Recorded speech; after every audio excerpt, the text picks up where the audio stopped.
uyaziqhenya nangobuntu bethu nangeculture yakho, tribe yakho, isiko lakho la uphuma khona nendlela okhuliswe ngayo usuyayifihla masufika le noma khona esikoleni nje khona abafundi boarding school khona yabo izima ifani sikhula ngendlela ehlukene mfowethu.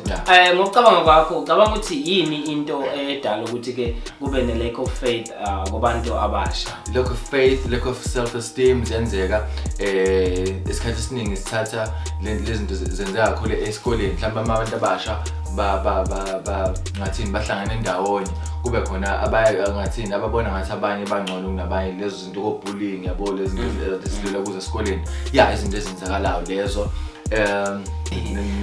njengoba zenzeka emakhaya.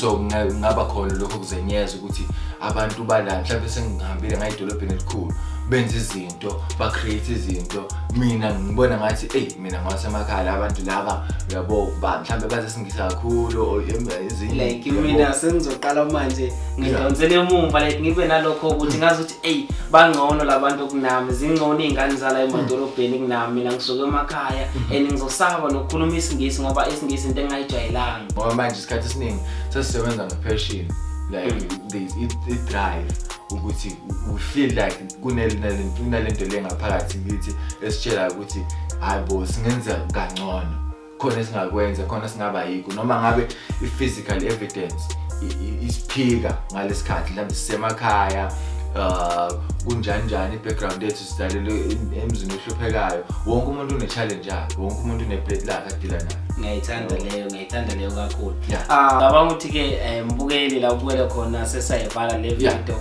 Ngicabanga ukuthi-ke mawukuthi-ke sizoqhubeka siwenze ama-video afana nalawa. Mawukuthi u-enjoyile ukubukela le video ungaka-subscribe ngicela usubscribe uphinde ulike bese uyakhomenta nawe ushiye umbono wakho. Siyabonga kakhulu.